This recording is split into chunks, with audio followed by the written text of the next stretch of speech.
नमस्कार, Byju's exam prep IAS Hindi platform पर आपका स्वागत है। दोस्तों, आज हम लोग 27 सितंबर 2022 के दैनिक क्विज की चर्चा करेंगे, जो कि आपके आगामी संघ लोक सेवा आयोग की प्रारंभिक परीक्षा के दृष्टिकोण से लाभदायक सिद्ध हो सकता है। प्रश्नों को शुरू करने से पहले एक महत्वपूर्ण सूचना है। साप्ताहिक अंतर्राष्ट्रीय संबंध के सत्र 65 का 28 सितंबर रात 8 बजे यह लाइव प्रसारण किया जाएगा। और दोस्तों, अभी तक हमारे इस चैनल को अगर आप लोगों ने सब्सक्राइब नहीं किया है तो प्लीज़ आप लोग इसे सब्सक्राइब करें, लाइक करें, कमेंट करें और अपने दोस्तों को भी शेयर करें। अब बढ़ते हैं पहले प्रश्न की ओर। डबल एस्टेरॉयड रीडायरेक्शन टेस्ट, जिसे DART कहते हैं, तो इस मिशन के बारे में निम्नलिखित कथनों पर विचार कीजिए। यह एक परियोजना है जिसका नेतृत्व यूरोपीय अंतरिक्ष एजेंसी कर रही है। दोस्तों, यह कथन असत्य हो जाता है, क्योंकि यह इस परियोजना को नासा के द्वारा किया जा रहा है, न कि यूरोपीय अंतरिक्ष एजेंसी के द्वारा। इस तरह से यह पहला कथन असत्य हो जाता है। दूसरा कथन है, मिशन में अंतरिक्ष यान को डिडिमोस क्षुद्र ग्रह पर दुर्घटनाग्रस्त करना शामिल है। तो दोस्तों, यह भी कथन असत्य है, क्योंकि ये जो डार्ट है, DART मिशन, जिसे डबल एस्टेरॉयड रीडायरेक्शन टेस्ट कहते हैं, दरअसल नासा यह परीक्षण करना चाहता है कि क्या धरती की तरफ आ रहे किसी खतरनाक एस्टेरॉयड की दिशा में परिवर्तन किया जा सकता है। ऐसा करने के लिए नासा इस तरह का पहला टेस्ट यह कर रहा है। तो हर दिन रेफ्रिजरेटर से लेकर कार तक के छोटे बड़े कई एस्टेरॉयड हमारी धरती की कक्षा में प्रवेश करते हैं, तो इनमें से अधिकतर वायुमंडल के घर्षण के कारण नष्ट हो जाते हैं। हालांकि अंतरिक्ष में कई ऐसे एस्टेरॉयड अब भी मौजूद हैं जिनसे धरती को खतरा हो सकता है। तो डार्ट मिशन का उद्देश्य यही है कि अंतरिक्षयान डिमोर्फोस नामक एक छोटे एस्टेरॉयड से टकराने जा रहा है। यह एक बड़े एस्टेरॉयड डिडिमोस की परिक्रमा कर रहा है। तो डार्ट के टकराने वाले एस्टेरॉयड की लंबाई 169 मीटर के आसपास है। तो वैज्ञानिकों को उम्मीद है कि इस टक्कर से एस्टेरॉयड की दिशा और गति दोनों बदल जाएगी। हालांकि यह एस्टेरॉयड हमारी धरती के लिए कोई खतरा नहीं है। अगर यह प्रयोग सफल रहता है तो इससे नासा भविष्य में धरती की तरफ आने वाले खतरनाक एस्टेरॉयड की दिशा को बदल सकता है। तो इस तरह से यहाँ पर देख सकते हैं कि दूसरा कथन भी असत्य है। जिससे वह टकराएगा वह डिमोर्फोस है। तो डार्ट अंतरिक्षयान जिस एस्टेरॉयड से टकराने वाला है उसका नाम डिमोर्फोस है, न कि डिडिमोस है। क्योंकि यह एस्टेरॉयड अपने से बड़े एक दूसरे एस्टेरॉयड डिडिमोस की परिक्रमा कर रहा है। तो यहाँ पर यह दूसरा कथन भी असत्य हो जाता है। अतः उत्तर क्या होगा? डी होगा। तो यहाँ पर आप देख सकते हैं, ये इंडियन एक्सप्रेस में आई हुई खबर है। NASA is about to crash into asteroid. तो यह सफलतापूर्वक डिमोर्फोस में सफलतापूर्वक दुर्घटनाग्रस्त हो गया है। और यहाँ पर हमने डार्ट मिशन के बारे में बताया ही है। अब बढ़ते हैं दूसरे महत्वपूर्ण प्रश्न की ओर। हाल ही में की गई धर्मशाला घोषणा निम्नलिखित में से किस पहलू से संबंधित है? आपदा प्रबंधन, जलवायु परिवर्तन, पर्यटन या खेल? तो दोस्तों, यह पर्यटन से संबंधित है।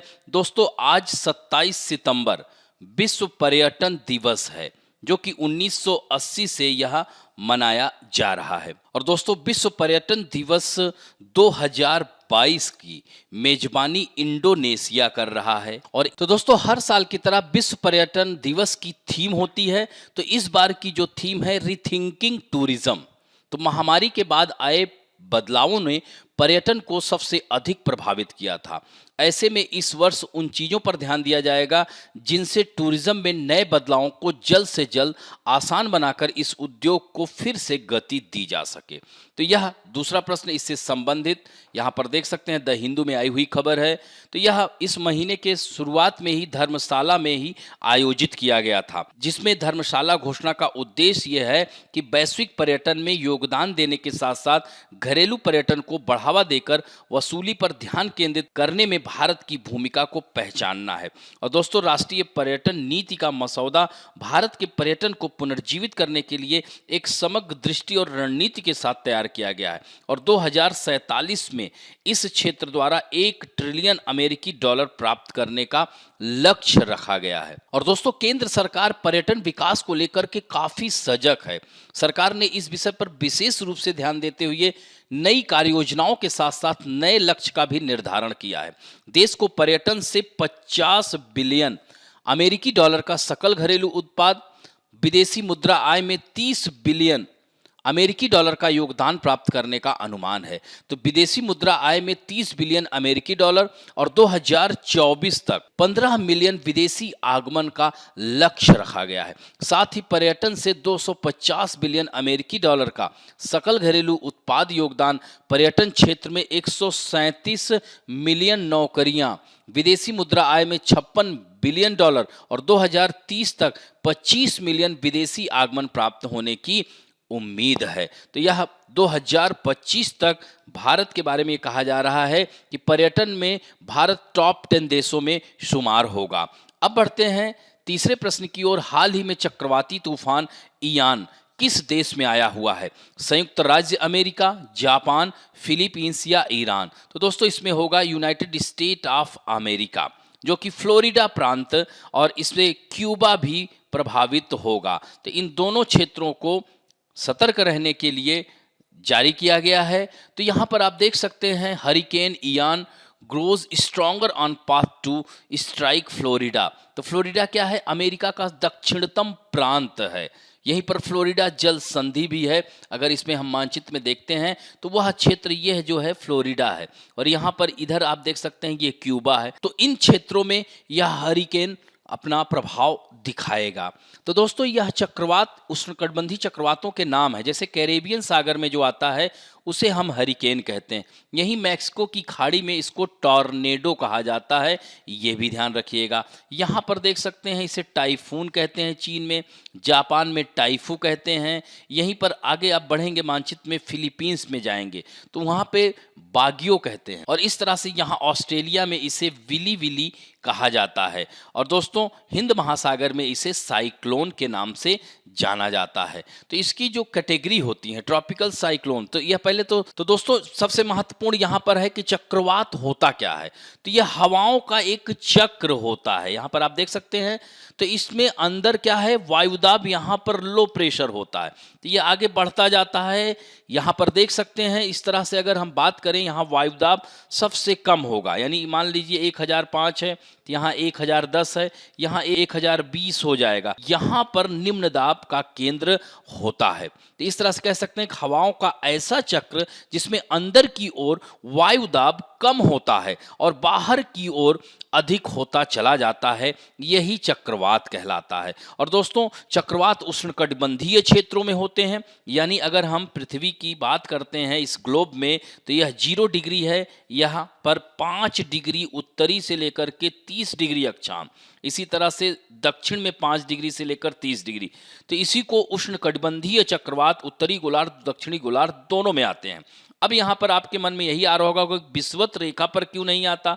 तो यहाँ पर कोरियालिस बल का प्रभाव कम होता ही नहीं, ना के बराबर होता है। यही कारण है कि भूमध्य रेखा के ऊपर चक्रवात नहीं उत्पन्न होता है।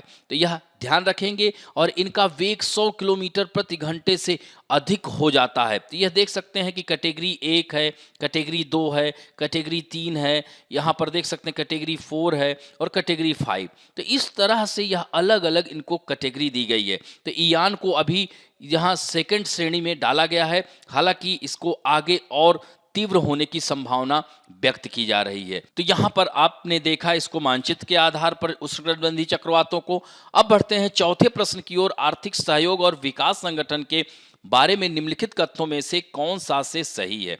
यह एक अंतर सरकारी संगठन है जिसका भारत एक संस्थापक सदस्य है, और इसका उद्देश्य आर्थिक प्रगति और विश्व व्यापार को बढ़ावा देना है। दोस्तों, यह कथन असत्य हो जाता है क्योंकि यह 38 सदस्यीय इसमें विकसित देशों का समूह है। भारत इसमें संस्थापक सदस्य नहीं रहा है। दूसरा कथन है विश्व आर्थिक आउटलुक संगठन का एक प्रमुख प्रकाशन है। यह भी कथन असत्य है।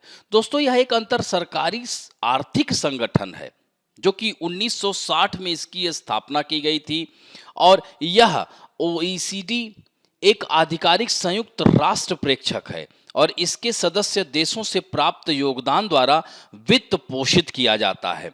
तो यह कथन असत्य हो जाता है, अतः इसमें उत्तर डी होगा, कोई नहीं, यानी एक और दो दोनों गलत हैं। तो इससे संबंधित यहां पर देख सकते हैं द हिंदू में आई हुई खबर है, आर्थिक सहयोग एवं विकास संगठन जिसे OECD कहते हैं। दोस्तों, यहां पर आप देख सकते हैं OECD ने अपनी रिपोर्ट में कहा है कि यूक्रेन पर रूस के हमले के बाद पैदा हुई स्थिति में वैश्विक अर्थव्यवस्था की रफ्तार मंद हुई है। इसकी वजह से दुनिया भर में मुद्रास्फीति को लेकर भारी दबाव देखा जा रहा है। तो इस तरह से संगठन ने कैलेंडर वर्ष 2022 में वैश्विक अर्थव्यवस्था के 3% की दर से बढ़ने का अनुमान जताया है, जबकि अगले साल इसके सिर्फ 2.2% यानी 2023 में 2.2% रहने की आशंका जताई है। और इस रिपोर्ट में चीन की वृद्धि दर के इस साल सिर्फ 3.2% रहने का भी अनुमान जताया है और चीन के लिए यह कोविड काल को छोड़कर 1970 के दशक के बाद से सबसे कम वृद्धि दर होगी। दोस्तों, OECD ने अपनी एक रिपोर्ट में कहा कि वित्त वर्ष 2022-23 में भारत की वृद्धि दर 6.9% तक रहने की संभावना है। अब बढ़ते हैं दोस्तों 2019 में आए हुए प्रश्न की ओर। निम्नलिखित में से कौन सा नेशनल पार्क पूर्णतः शीतोष्ण अल्पाइन कटिबंध में स्थित है? देखिए, यहां पर सीधे सीधे प्रश्न आ रहा है कि पूर्णतः, तो यहां मानस नेशनल पार्क दिया है, नामदफा नेशनल पार्क दिया है, नेवरा वैली नेशनल पार्क दिया है, फूलों की घाटी नेशनल पार्क। तो इसमें उत्तर होगा फूलों की घाटी नेशनल पार्क। तो यहां पर आप देख सकते हैं कि फूलों की घाटी कहां है, तो यह पश्चिमी हिमालय, अगर हिमालय की बात हम लोग करते हैं तो यह पूर्वी हिमालय, तो नामदफा कहां है, पूर्वी हिमालय के अंतर्गत। मानस कहां पर है, यहां पर असम में है। नेवरा वैली कहां है, ये दार्जिलिंग की पहाड़ियों में है, यानी सिक्किम के पास में ही, उत्तरी यानी पश्चिम बंगाल में। तो इसी से ही आप देख सकते हैं कि उच्च अक्षांश पर कौन है, फूलों की घाटी। तो यह फूलों की घाटी राष्ट्रीय उद्यान होगा, उत्तर डी। अब बढ़ते हैं दोस्तों विदेश व्यापार नीति 2015 और 20।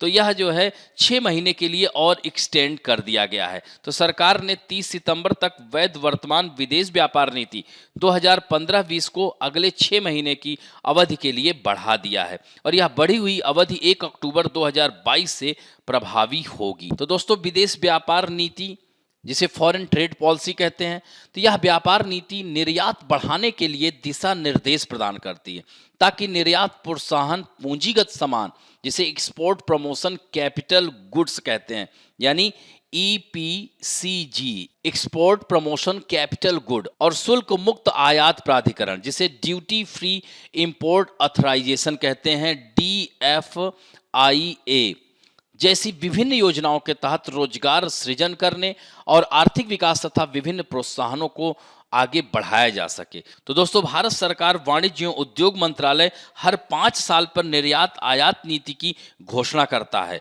तो यह 2015 से 20 को, यह 1 अप्रैल 2015 से यह लागू किया गया था और इसे फिर 6 महीने के लिए बढ़ा दिया गया है। तो निर्यात आयात नीति हर साल 31 मार्च को अपडेट की जाती है और हर साल 1 अप्रैल से संशोधन, सुधार और नई योजनाएं प्रभावी होती हैं। तो इस नीति का फोकस सेवाओं के साथ साथ विनिर्माण क्षेत्रों को समर्थन देने पर है और इस नीति के तहत व्यापार करने में आसानी को बेहतर बनाने पर भी विशेष जोर दिया जाता है। अब दोस्तों, आज आप लोगों के लिए कुछ महत्वपूर्ण प्रश्न हैं। तो दोस्तों, पहला प्रश्न है विश्व पर्यटन दिवस 2022 की मेजबानी कौन कर रहा है? इसके साथ साथ इस बार का थीम क्या है?